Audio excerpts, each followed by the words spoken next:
I thought it was a good idea to talk about this book here. So I'm teaching currently Calculus 3 for math and computer science students. And one of my colleagues here, Emmanuel, gave me this book. Actually, it's Emmanuel is from Italy. And it's a book by one of his friends, Nicola Fusco. I don't know which of the three is Emmanuel's friend, Nicola or Paolo Marcellini, Carlos Bordone. Mathematical analysis, functions of several real variables and applications. It's a complete textbook. The edition is kind of crappy, though. It comes from the Netherlands, Holland, printed by Print Force.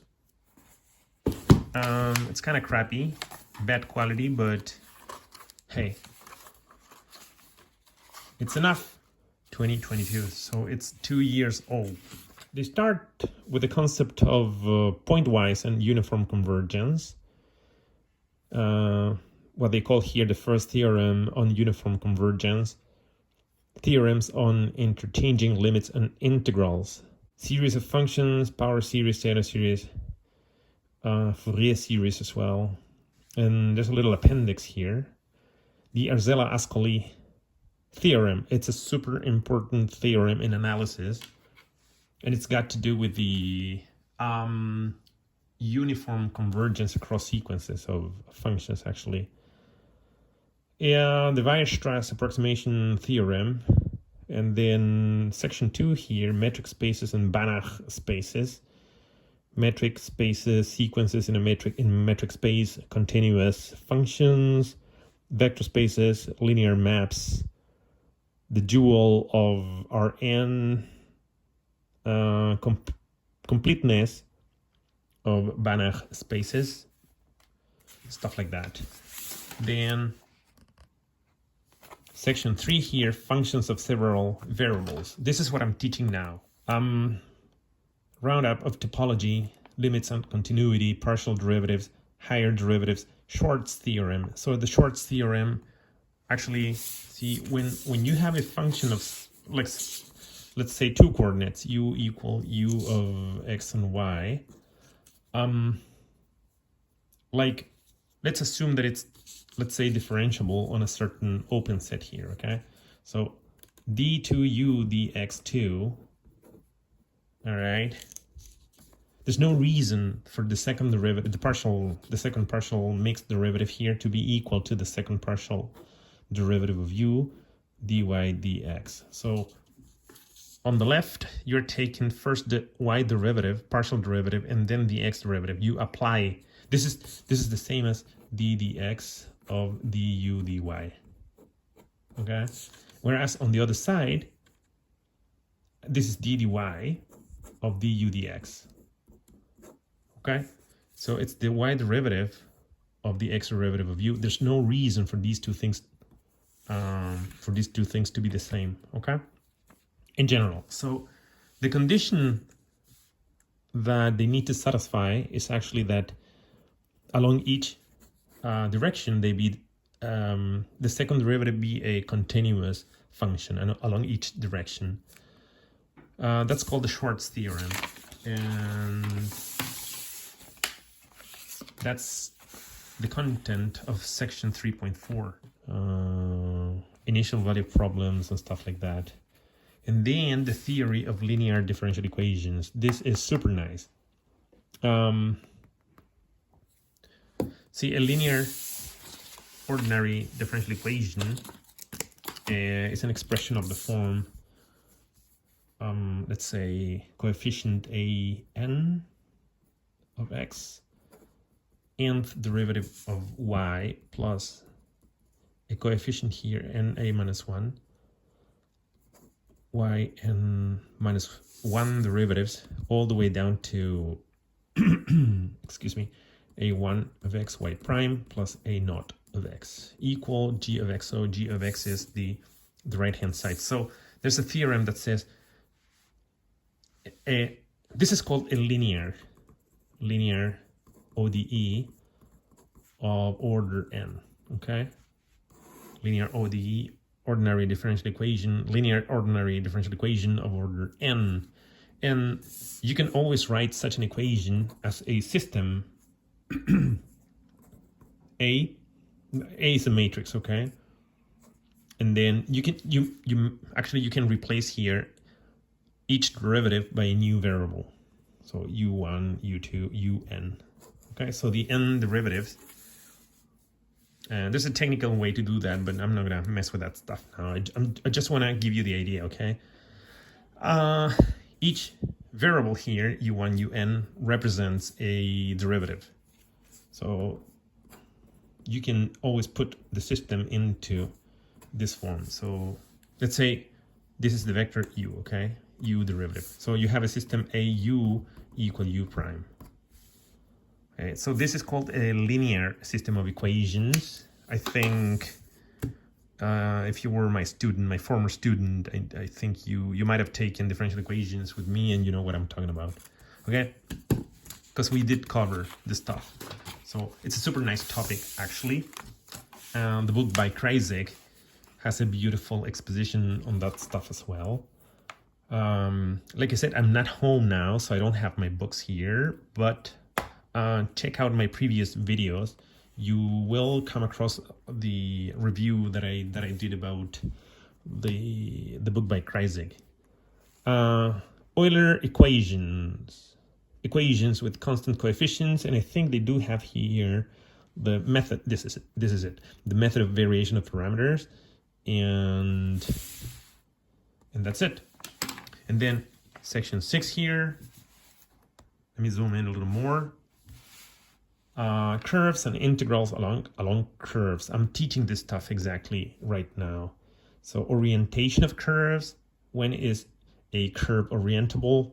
The length of a curve, the curvature of a plane curve, the cross product in R3, and so on. Differential one forms. This is super nice because it's a very soft introduction to differential geometry, actually. Vector fields, conservative fields, differential one forms, and so on. There is something called the Stokes theorem, and I do believe they cover it. Where is it? Stokes formula and the divergence theorem, 560. Let me show you quickly here. 560. See, it's a super nice book. Plenty of diagrams and drawings and stuff like that. So here's the Stokes formula. The integral on the surface of the curl of f is equal to the integral over the boundary of S of, I think this, I don't know the representation here, but I believe this is a surface integral, an area integral, okay? But it doesn't matter. What I wanted to tell you is that in pretty much every single textbook on Calc 1, 2, and 3 that you've come across so far deals with surfaces which are already parametrized, okay? So there's a bunch of parameters, like a coordinate system, okay? But the coordinate system is global. So x, y, and z, and then your manifold is somehow embedded into that space. But these coordinates, x, y, and z, they exist globally, okay? So that means each point here, if you fix the 0 of your coordinate system, each point has a certain coordinate defined by 0 here. And all the textbooks on Calc 3, Calc 2, they deal only with the case of manifolds which are defined in a certain coordinate system, okay? But then you realize when you dig a little more in, well, actually you, oops, I don't want to show that stuff there. When you, when actually you study geometry, advanced geometry, that's a rare situation. Actually, most manifolds exist, like there's something called an abstract manifold, okay? Those are the manifolds that you can patch actually, and they satisfy one or two axioms of yeah, you know, they are Hausdorff and stuff like that. They are T0 or T1.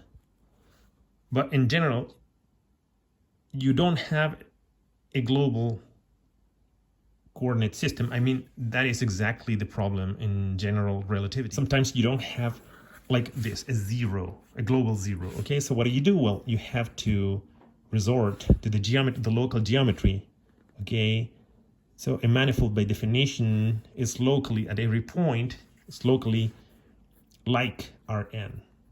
All right, so you have only local coordinates here.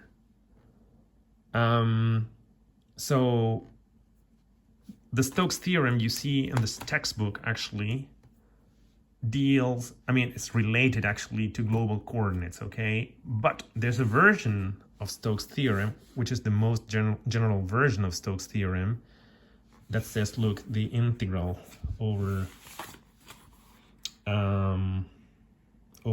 a manifold, okay? Like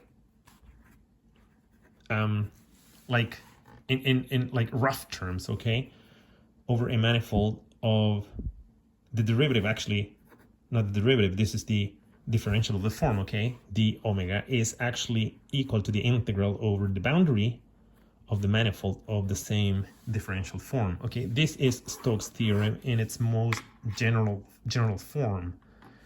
So this formula actually comes down to stuff like that. Here, okay, this is a parametric formula of Stokes theorem. Let's dig into, what was it, section 7 now? Yeah, so vector fields, exact forms. So what's an exact form? Differential form, quickly, okay? Just quickly, because it's not the aim of the video, but a form which, like, whose differential actually is 0, it's called a closed form, closed, okay? And a form which is like the differential of another form, a differential form here is called an exact form. Notice there's a property also of the differential operator.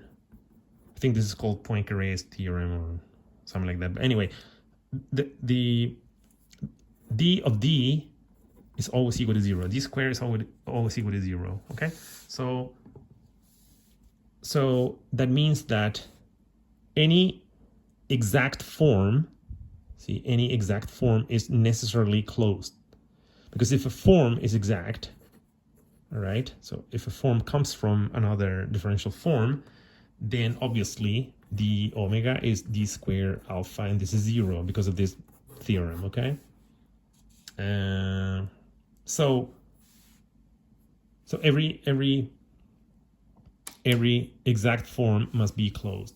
So the set of exact forms, roughly speaking, okay, the set of exact forms is automatically closed, okay? So that means in a certain context, let's not talk about that stuff, but roughly speaking, okay, you take here an exact form, omega, then automatically d omega is equal to 0, so it's closed. The abstraction for closed forms to be exact is what we call a cohomology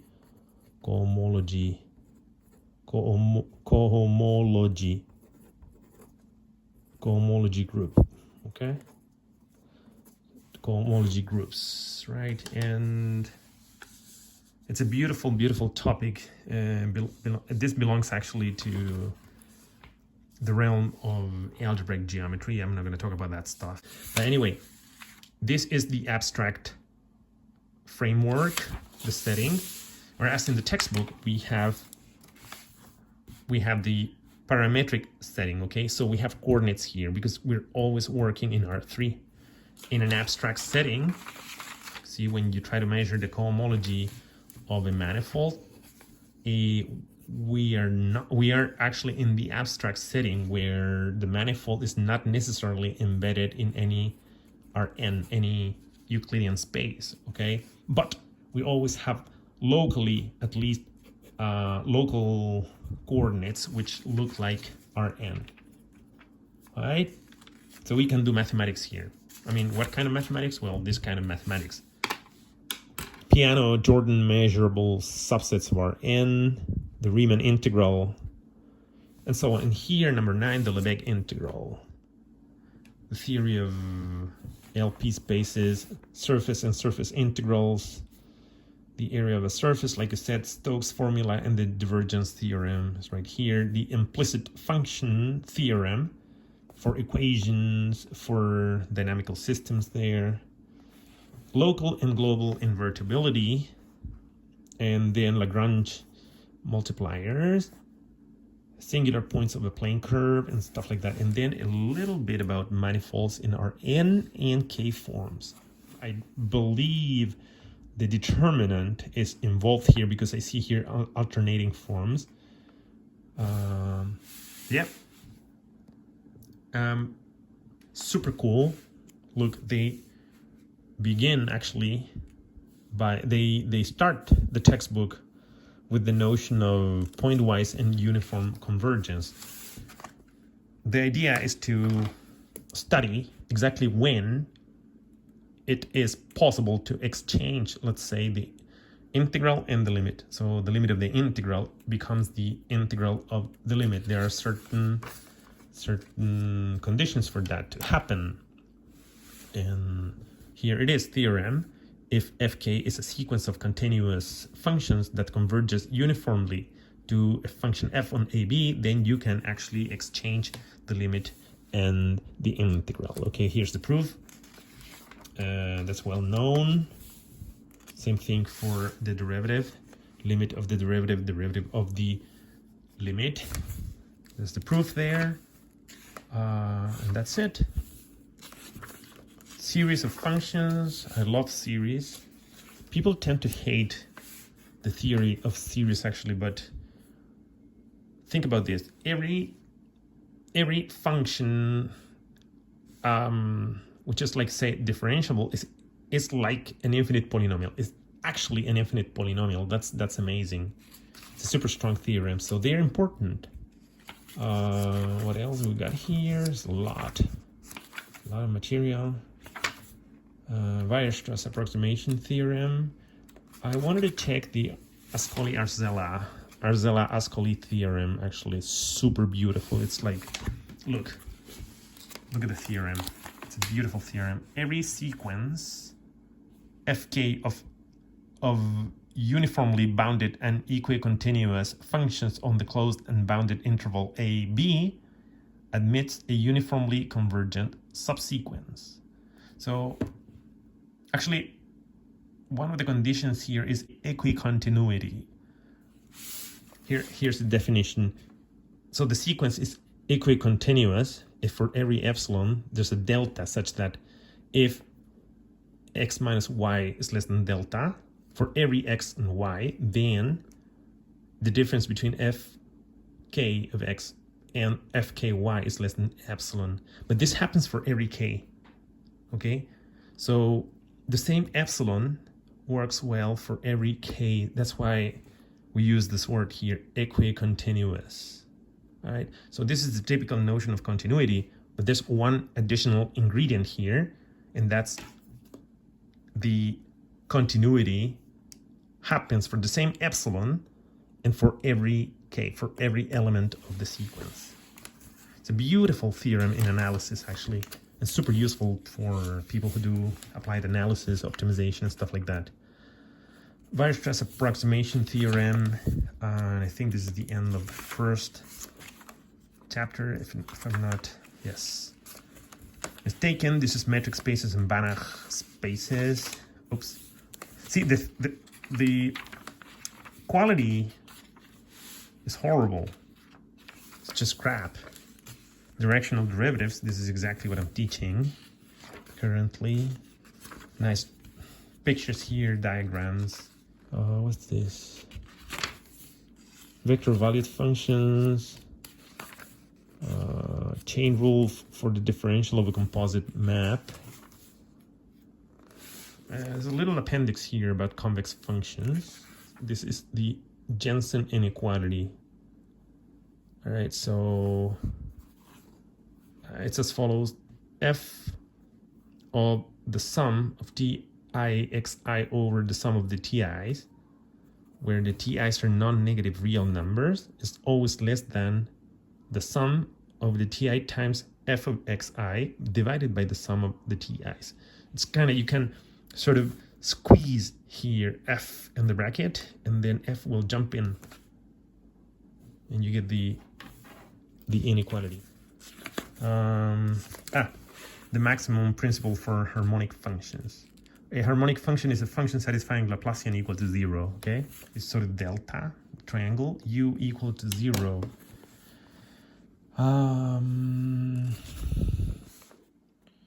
Here's a harmonic function there, and the graph of such a function down there. Level curves and the maximum principle. Let omega be an open bounded set in Rn and U continuous in the adherence of omega, and C2, so twice differentiable in omega, in the interior of omega, and harmonic on the domain omega. So let M and M, little m there, and capital M, the minimum and the maximum on the boundary. Then U in the adherence, right, for every x in the adherence of omega must be bounded by the minimum and the maximum. So that means that a harmonic function cannot assume the maximum inside the domain. That's what we see here. See, the maximum must always be assumed and the minimum on the boundary of the domain here. Okay, ordinary differential equations down here. Initial value problems, second order differential equations, and here is the theory of linear differential equations. Super interesting indeed. So the local existence and uniqueness. If you don't like the proof of the local existence and uniqueness of solutions of an initial value problem, then you don't like analysis. Actually, this is extremely beautiful. There's a lot of proofs about this theorem. The one I like the most is via piano iterations. Well, when I first came across the proof in actually the theory of differential equations, when I was like, what, 20 years old, I was flabbergasted, actually. More differential equations, qualitative study of solutions. This is a little bit of dynamical systems, actually. See, eigenvalues. And here's Peano's theorem. Let me show you. This is what I was talking about. Peano's theorem. And I think they prove here the existence and the uniqueness. No, they prove here. Yeah, there it is. Peano's local existence theorem. Okay, and then here's the proof, actually. It's a super beautiful proof. Super interesting. Linear differential equations. The Vronsky. The Euler equation. Curves and integrals along curves. A helix down there. The length of a curve. This is exactly what I'm what I'm covering currently. See, I think they have the triplet, normal by normal, the cross product by regular curves, the normal, the Frenet frame. So the binormal, which is the tangent, wedge the normal vector down there. So here is like it's a traveling triple of perpendicular vectors. The tangent is always pointing, well, it's tangent to the direction of the like the motion. It's tangent to the curve, to the path, actually. the normal is perpendicular to the tangent, and the binormal is perpendicular to both the tangent and the normal. So it's like a Cartesian traveling frame. Differential one forms. This is super cool. This is the language actually of relativity. Exact forms. Some basic cases. Simple connectedness. Reduction formulas for double integrals. Stuff like that. And I think this is just Calc 3, as it is Gauss-Green formulas, the divergence theorem and the Stokes theorem, Green's theorem, and then the divergence theorem. This is a consequence of Green. The theorem of change of variables. Super cool, super nice there, when you get to understand it. In the Appendix 8 here, Jensen's inequality, they prove it. They prove Jensen's inequality, and then they talk about the gamma function. I know very little about the gamma function, almost nothing. The Lebesgue integration here, the dominated convergence theorem by Lebesgue. Super important in analysis. In polar coordinates, in spherical coordinates as well. Appendix LP spaces. This is mathematics, series analysis actually. What else? Functions with bounded variation. I don't know anything about this stuff. It's beautiful, but you need to understand it actually. It's like a dry topic. Helix in 3 dimensions. Super cool because this is differential geometry, the tangent plane and the unit normal. But hey, in coordinates, implicit function theorem, super important in analysis. There you go. I think that's a proof. Implicit function theorem. What else do we got here? There's a lot. Local invertibility. Plenty of examples. Maxima and minima, Lagrange theory of multipliers and stuff like that. Plenty of examples. Appendix, singular points of a plane curve. They even include here a little bit about algebraic geometry, like theory of elliptic curves, I believe.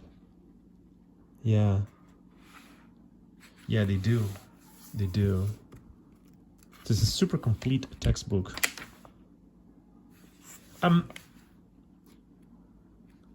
There's a problem though. See, this is the problem that I see. This is a good textbook for people who want to step into the theory of like serious mathematics, okay, calculus, and a book which encompasses too much, doesn't tell you anything about the specifics of the topics they're trying to cover. And I think that's a problem with this textbook. It's way too much, way too diverse. I don't like diversity. And that applies to all, well, let's not talk about that stuff, but in mathematics, I don't like that stuff at all. The book by Goldberg, Bishop and Goldberg, is excellent. Tensor analysis on manifolds. If you want to step into the analysis and the understanding of differential geometry, this is the right thing to do. Okay.